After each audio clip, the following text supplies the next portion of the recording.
Hello students, welcome to Unacademy. Dear students, Unacademy आपके लिए लेके आया है कंप्लीट डिस्क्रिप्शंस के साथ आपका नोट सेट का कोर्स। कई बच्चों की रिक्वायरमेंट थी कि सर नोट सेट का कोर्स स्टार्ट किया जाए, क्योंकि नोट सेट के कोर्स जो कि पर्टिकुलरली आपको पता है नर्सिंग जो हमारे पास में ऑफिसर हैं इनके रिक्रूटमेंट के लिए लिया जाता है। जो हमारे पास में अगर हम पर्टिकुलर बात करें डिफरेंट स्टेट गवर्नमेंट्स की या हम बात करें सेंट्रल गवर्नमेंट्स की, उसके अंदर नर्सिंग ऑफिसर के रिक्रूटमेंट के लिए नोट सेट का एग्जाम लिया जाता है। अब नोट सेट प्रिपरेशंस के लिए कई जगह पर हमारे पास में कई बच्चों की क्वेरीज आई कि सर इसमें इसका एक ड्रॉबैक कह सकते हैं या हम दूसरे शब्दों में कह सकते हैं कि इसके अंदर जो नर्सिंग के सब्जेक्ट हैं वो काफी ज्यादा हाई नंबर पर हैं। तो एक पर्टिकुलर ऐप पर सभी सब्जेक्ट अवेलेबल नहीं है।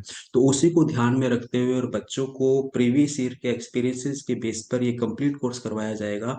और इसी कैटेगरी के अंदर बेटा आज का जो हमारा टॉपिक है एंडोक्राइन सिस्टम, जो कि particular human anatomy and physiology से लिया गया है। ये मोस्ट इंपॉर्टेंट टॉपिक है। एंडोक्राइनोलॉजी क्या होता है इसके बारे में बिल्कुल हम जानेंगे, ठीक है। तो सबसे पहले हम बात करें बेटा एंडोक्राइन सिस्टम है क्या हमारे पास। देखिए ये हमारी बॉडी का एक ऐसा सिस्टम है जो पर्टिकुलर स्पेशलाइज्ड केमिकल्स रिलीज करता है। एंडोक्राइन सिस्टम के अंदर हम क्या देखेंगे, हमारी बॉडी के अंदर कुछ स्पेशलाइज्ड ग्लैंड्स होती हैं जिसे हम एंडोक्राइन ग्लैंड्स के नाम से जानते हैं। ये एंडोक्राइन ग्लैंड्स क्या करती है, एक स्पेशलाइज्ड कुछ केमिकल्स रिलीज करती हैं। और ये जो स्पेशलाइज्ड केमिकल्स हमारे पास में बच्चों होते हैं ये होते हैं हमारे पास में हार्मोन्स। तो इनको पर्टिकुलर हम हार्मोन के नाम से जानते हैं। अब अगर बेटा मैं थोड़ा सा कंसेप्चुअल आपसे बात करूं तो एंडोक्राइन सिस्टम की जो स्टडी है बेटा वो हमारे पास में एंडोक्राइनोलॉजी कहलाती है, ठीक है। और एंडोक्राइनोलॉजी के अगर हम फादर की बात करें तो यहाँ पर हम बात करेंगे थॉमस एडिसन हमारे पास में एंडोक्राइनोलॉजी के फादर हैं। वहीं अगर हम बात करें फर्स्ट हार्मोन जो डिस्कवर किया गया, ये जो फर्स्ट हार्मोन है जो डिस्कवर किया गया था ये that is the secretin hormone है। और सिक्रीटिन हार्मोन के बारे में हम बात करते हैं डाइजेस्टिव सिस्टम में, अगर आपको याद हो तो बेटा कोई भी एग्जाम है ना तो उससे डरना नहीं है। अगर आपको डर लगेगा तो वो सब्जेक्ट आपको बर्डन की तरह लगेगा बेटा, और हमेशा तनाव में रहोगे। तो अल्टीमेटली सबसे पहले तो कोई भी प्रिपरेशंस करनी है, किसी भी सब्जेक्ट को पढ़ना है तो उसके प्रति आप लगाव पैदा कीजिए, इंटरेस्ट पैदा कीजिए, आपको मजा आएगा। जब आपको पढ़ने में मजा आ रहा है इट मीन्स आपका इंटरेस्ट है। लेकिन जैसे ही आपको थोड़ा सा वो बर्डन लगेगा तो वो बर्डन सब्जेक्ट कोई टॉपिक समझ में नहीं आ रहा तो धीरे धीरे उसके अगेंस्ट में आपको डर लगने लगेगा और आप डिमोरलाइज होगे। तो सबसे पहली बात तो इंटरेस्ट पैदा करना है। और हम यहाँ पर सिखाएंगे कैसे क्वेश्चंस को कोरिलेट किया जाएगा, किस तरह से क्वेश्चंस पूछे जाएंगे, ठीक है। तो सिक्रीशंस की बात कर रहा था मैं। फर्स्ट हार्मोन जो मेरे पास में है, मेरे पास में वो हमारा सिक्रीटिन है। फर्स्ट हार्मोन हमारा कौन सा है बेटा, सिक्रीटिन है। और सिक्रीटिन हार्मोन की अगर हम बात करें तो हमने देखा कि डाइजेस्टिव सिस्टम के अंदर हमारा ड्यूडोनम से हमें मिलता है। कहाँ से मिलता है, ड्यूडोनम से मिलता है। और हार्मोन्स वर्ड की अगर मैं बात करूं तो हार्मोन वर्ड्स किसने दिया है बेटा, स्टारलिंग ने दिया है, ठीक है।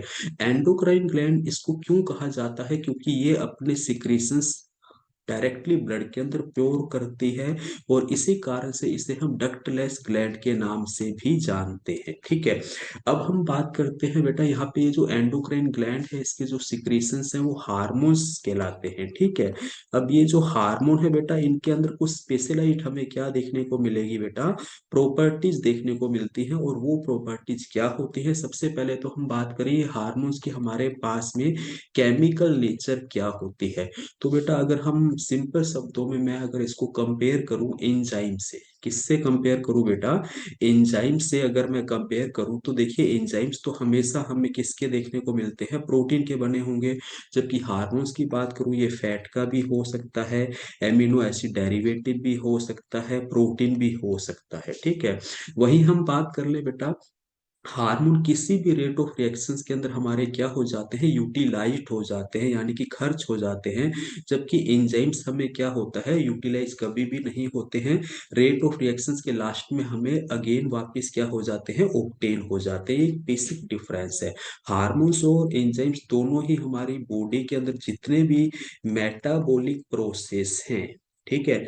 इन मेटाबॉलिक प्रोसेस को क्या करेंगे, कंट्रोल एंड रेगुलेट करते हैं। बेटा मैं यहाँ पर, आपके दिमाग में क्वेश्चन आ रहा होगा कि सर यहाँ पर इस तरह से कैसे समझा रहे हैं, तो बेटा मैं जस्ट एक समरी दे रहा हूँ आज आपको कि हम किस तरह से कंसेप्चुअल वे के अंदर पढ़ने वाले हैं। हम एक सिस्टमेटिक ढंग के अंदर पूरा पीडीएफ नोट्स का आपको प्रोवाइड करवाएंगे, आपको कंप्लीट नोट्स मिलेंगे, और अनअकैडमी आपसे प्रोमिस करता है उन नोट्स से मैक्सिमम कंटेंट आपके एग्जाम में आपको मिलने वाला है। ठीक है, तो बेफिक्र रहिए।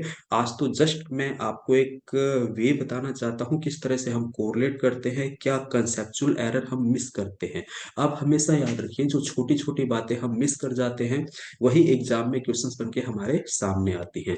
तो जैसा कि मैं हार्मोन्स की आपसे बात कर रहा था, तो हार्मोन्स को अगर मैं केमिकल नेचर के बेस पर कैटेगराइज करने की कोशिश करूं, तो बेटा सबसे पहले तो हम बात कर सकते हैं एमिनो एसिड्स, यानी कि सबसे सिंपलेस्ट हमारे पास में जो हार्मोन है एमिनो एसिड डेरिवेटिव्स की फॉर्म के अंदर। तो इसके अंदर दो एग्जाम्पल अपने को पता होने चाहिए, एक तो हमारे पास में एड्रिनलिन हार्मोन है, और दूसरा है हमारे पास में नोर एड्रिनलिन हार्मोन। पहला कंसेप्ट तो आपको ये पता होना चाहिए।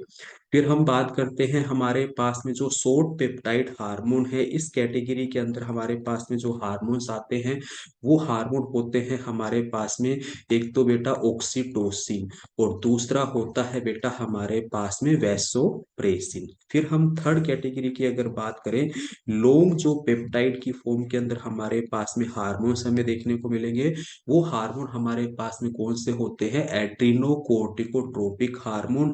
और वेल नोन हार्मोन तो आपने बेटा इंसुलिन के बारे में पढ़ा ही है। नेक्स्ट हम अगर बात करें पर्टिकुलर प्रोटीन से बने हुए जो हमारे हार्मोन्स होते हैं, तो इसके अंदर तो बेटा गोनेडोट्रोपिक हार्मोन कई बार पूछा जाता है, जिसके most common example luteinizing hormone है और फोलिकुलर स्टिमुलेटिंग हार्मोन है। वहीं ग्रोथ हार्मोन के बारे में भी पूछा जाता है, जिससे हम सोवेटोट्रोपिक हार्मोन्स के नाम से भी जानते हैं। फिर हम बात करें, कुछ हार्मोन हमारे पास में फैट डेरिवेटिव भी होते हैं, और इसके अंदर तो बेटा मोस्ट कॉमन हमारे जो हार्मोन्स आते हैं वो हार्मोन होते हैं हमारे सेक्स हार्मोन। ठीक है, अब ये जो सेक्स हार्मोन है एस्ट्रोजन की फॉर्म में है, प्रोजेस्टेरोन की फॉर्म में है, टेस्टोस्टेरोन की फॉर्म में है, और इवन अगर मैं आपसे बात करूं विटामिन डी भी हमारे पास में क्या है, हार्मोन्स की फॉर्म में काम करता है। अब ये टेबल बनाने का एम ये था, देखो आपने सब हार्मोन्स के बारे में पढ़ा, अब हमने थोड़ा सा क्या कर लिया बेटा, सिस्टेमेटिक ही तो पढ़ लिया। तो यही सिस्टमेटिक चीज हमें सीखनी है। पर्टिकुलर पूछ लिया जाए लॉन्ग पेप्टाइड कौन से होते हैं, प्रोटीन के बने हुए हार्मोन कौन से होते हैं, फैटी हार्मोन्स हमारे पास में कौन से होते हैं, थोड़ा आपने सब पढ़ रखा है, बस उसको ब्रेन के अंदर मैनेज करना है, पढ़ने का पैटर्न चेंज करना है, और थोड़ा सा स्मार्ट वर्क करना है। क्या स्मार्ट वर्क है वो हम देखेंगे। जैसे कि हार्मोन की कुछ प्रॉपर्टीज की बात करें, अब जैसा कि अपने कॉमन सेंस पर देखते हैं कि हार्मोन ब्लड में प्योर हो रहे हैं, और ब्लड में अगर रिलीज हो रहे हैं तो ब्लड में तो बेटा वही हमारे पास में रिलीज हो सकता है जो वाटर सोल्यूबल होगा, नॉर्मल सी बात है, हार्मोन वाटर सोल्यूबल होते हैं। फिर एक कंसेप्ट याद रखना है, हार्मोन कभी भी नेवर स्टोर इन बॉडी, कभी भी ये हमारी बॉडी के अंदर स्टोर नहीं होंगे। यहाँ पर एक एक्सेप्शन देखने को मिलता है, वो है बेटा हमारे पास में थायरोक्सिन हार्मोन, केवल एक थायरोक्सिन हार्मोन हमारी बॉडी में स्टोर हो सकता है, और वो भी अप टू 3 मंथ तक के अमाउंट के लगभग, बाकी कोई भी हार्मोन बॉडी में स्टोर नहीं हो सकता। हार्मोन का जो ट्रांसपोर्टेशन होता है पर्टिकुलर अगर हम बात करें, तो वो हमें देखने को मिलता है बेटा किससे, डिफ्यूजन मैकेनिज्म से हमें ये ट्रांसपोर्टेशन देखने को मिलता है। इस कंसेप्ट को भी आप याद रखेंगे। ठीक है, वहीं अब हम बात करें, ये जो हार्मोन्स हमारे रिलीज होते हैं इन ग्लैंड्स को हम क्या कहते हैं, एंडोक्राइन ग्लैंड कहते हैं। अब ये एंडोक्राइन ग्लैंड को भी बेटा मैं कंसेप्चुअल तरीके से आपको समझाने की कोशिश करता हूँ। देखिए, एक तो हमारी बॉडी में होती है बेटा परमानेंट एंडोक्राइन ग्लैंड, क्या बात कर रहा हूँ, मेरी बॉडी में हमेशा कुछ परमानेंट एंडोक्राइन ग्लैंड होगी जिससे रेगुलरली हमारे पास में हार्मोन्स रिलीज होंगे। जैसे कि इसके अंदर फर्स्ट जो हमारे पास में ग्लैंड आती है वो है प्यूटिटरी ग्लैंड्स। प्यूटिटरी ग्लैंड से मैं आपसे डिस्कशन करूंगा, 7+2 यानी कि टोटल 9 हार्मोन रिलीज होंगे। दूसरा मैं आपसे बात करूंगा थाइमस ग्लैंड्स के बारे में। तीसरा मैं आपसे बात करूंगा पीनियल ग्लैंड के बारे में। फोर्थ हम बात करेंगे थायराइड ग्लैंड के बारे में। थायराइड ग्लैंड के अंदर ही बेटा हमारे पास में डोर्सल सरफेस पर ग्लैंड होती है पैराथायराइड ग्लैंड। और पैराथायराइड ग्लैंड जो हमारी थायराइड ग्लैंड के अंदर एम्बेडेड है, थायराइड ग्लैंड के पास में और हमें मिलती है पैराफोलिकुलर सेल्स। और ये तीनों मिलकर हमारे पास में एक बहुत अच्छा कंसेप्ट बनाती है, उसको हम सीखेंगे पैराफोलिकुलर सेल्स। इससे भी कुछ हार्मोन्स रिलीज होते हैं। नेक्स्ट हम बात करेंगे बेटा पैनक्रियाज की। एंड एट्थ नंबर पर फाइनली हम यहाँ पर बात करेंगे बेटा एड्रिनल ग्लैंड की। ठीक है। अब हम यहाँ पर बात करें, अगर आपसे पूछा जाए कि ना लार्जेस्ट ग्लैंड कौन सी होती है, तो आप बिल्कुल बात करेंगे सर थायराइड ग्लैंड हमारे पास में सबसे लार्जेस्ट ग्लैंड की फॉर्म के अंदर प्रेजेंट है। वही क्वेश्चन ऐसे पूछ लिया जाए कि सबसे ज्यादा नंबर कौन से एंडोक्राइन ग्लैंड के होते हैं, तो मैक्सिमम नंबर हमें किसके देखने को मिलते हैं, पैराथायराइड ग्लैंड के, जो कि नंबर्स में कितने होते हैं, 4 होते हैं। तो ये तो बात की मैंने बेटा परमानेंट एंडोक्राइन ग्लैंड की। इसी तरह से मैं बात कर सकता हूँ, मेरे पास में कुछ क्या होती है बेटा, टेम्परेरी एंडोक्राइन ग्लैंड भी होती हैं, जो बॉडी के पर्टिकुलर लाइफ स्पैन पर ही हमें बनने को देखने को मिलती है। या अपने बात करें उनका फॉर्मेशन एक पर्टिकुलर स्टेज पे ही होता है। फीमेल के अंदर मोस्ट कॉमनली हमें देखने को मिलती है, that is the corpus luteum, जिससे कि हमारा कौन सा हार्मोन रिलीज होता है बेटा, प्रोजेस्टेरोन हार्मोन, जो कि एक प्रेगनेंसी हार्मोन है, इम्प्लांटेशन को बनाए रखता है। वहीं दूसरी बात करें, प्लेसेंटा भी हमारा क्या करेगा, कुछ हार्मोन्स को रिलीज करता है। ठीक है। अब हम यहाँ पे बात करते हैं, तीसरा हमारे पास में कुछ हमारे बॉडी के ऑर्गन्स हैं जिनसे जो केमिकल निकलते हैं वो हार्मोन हैं।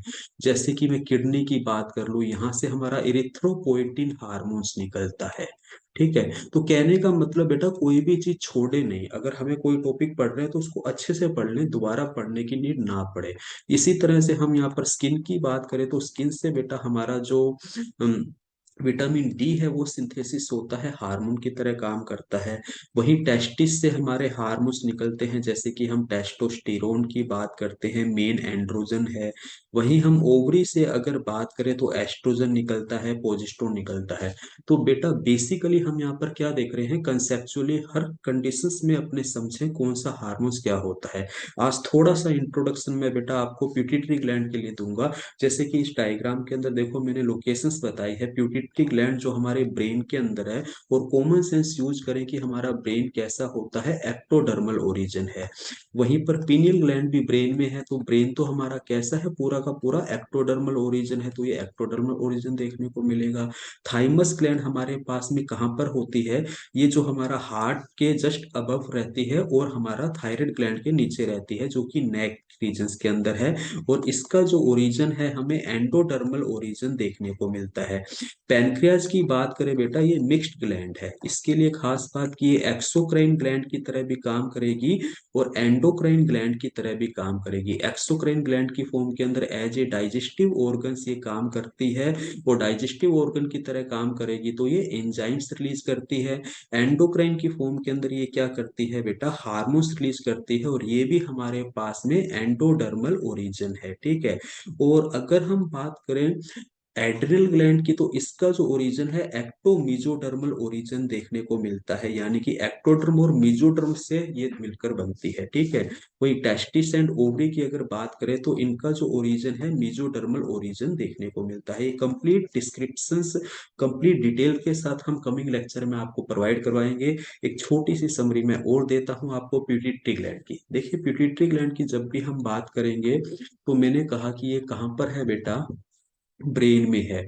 और इसका जो साइज है पी शेप का होता है। ठीक है। ये हाइपोथैलेमस से हमारी जुड़ी रहती है प्यूटिटरी ग्लैंड, और पर्टिकुलर एक पार्ट के द्वारा जुड़ी रहती है। इस पार्ट्स को हम इनफंडिबुलम कहते हैं। क्या कहते हैं बेटा, इनफंडिबुलम कहते हैं। तो पर्टिकुलरली अगर मैं प्यूटिटरी ग्लैंड की बात करूं, तो प्यूटिटरी ग्लैंड को हम अगर यहाँ पर, अब देखो यहाँ पर छोटा सा एक क्वेश्चन आया था नोट सेट में कि नॉन वर्टिब्रेट्स, या हम बात कर लें दूसरे शब्दों में नॉन कोर्डेटा में प्यूटिटरी ग्लैंड का दूसरा नाम क्या होता है, तो ये नाम है बेटा सब न्यूरल ग्लैंड, जो हम आपको क्लासेस के अंदर डिस्कस डिस्कशन करने वाले हैं उससे रिलेटेड प्रीवियस ईयर के एग्जाम्स के सभी क्वेश्चंस को ऑलमोस्ट हमारी कोशिश रहेगी कवर करने की, ताकि आपके कंसेप्ट क्लियर हो सके। ओके, अब हम बात करते हैं प्यूटिटरी ग्लैंड से टोटल 7+2 9 हार्मोन रिलीज होते हैं। और बेसिकली प्यूटिटरी ग्लैंड को मैंने क्या किया है, टू पार्ट्स के अंदर डिफाइन किया है। एक तो है बेटा मेरे पास में एडिनोहाइपोफाइसिस पार्ट्स। इस एडिनोहाइपोफाइसिस पार्ट्स को अगर हम बात करें तो इसको हम एंटीरियर प्यूटिटरी ग्लैंड के नाम से भी जानते हैं। किस नाम से जानते हैं बच्चों? एंटीरियर प्यूटिटरी ग्लैंड के नाम से भी जानते हैं। वहीं दूसरे पार्ट्स की अगर हम बात करें तो ये है हमारे पास में न्यूरोहाइपोफाइसिस पार्ट्स। तो जो न्यूरोहाइपोफाइसिस पार्ट है इसको हम पोस्टीरियर प्यूटिटरी ग्लैंड के नाम से जानते हैं। और यहाँ पर एक मोस्ट इंपॉर्टेंट कंसेप्ट आने वाला है, बच्चे गलती करते हैं जल्दबाजी में कि उसको हम किस तरह से रेक्टिफाई करें, देखेंगे। इससे हमारे 7 हार्मोन निकलते हैं। पहला हार्मोन ग्रोथ हार्मोन है, दूसरा हार्मोन हमारा एड्रिनोकोर्टिकोट्रोपिक हार्मोन है, तीसरा हार्मोन हमारे पास थायराइड स्टिमुलेटिंग हार्मोन है, चौथा हार्मोन फोलिकुलर स्टिमुलेटिंग हार्मोन है, एंड फिफ्थ नंबर की बात करें तो ल्यूटिनाइजिंग हार्मोन है, सिक्स नंबर की बात करें तो मेलनोसाइट स्टिमुलेटिंग हार्मोन है, एंड 7 नंबर की बात करें तो हमारे पास में कौन सा हार्मोन है बेटा? प्रोलैक्टिन हार्मोन है। कौन सा हार्मोन हमें देखने को मिलता है? प्रोलैक्टिन हार्मोन यहाँ पर हमें देखने को मिलता है।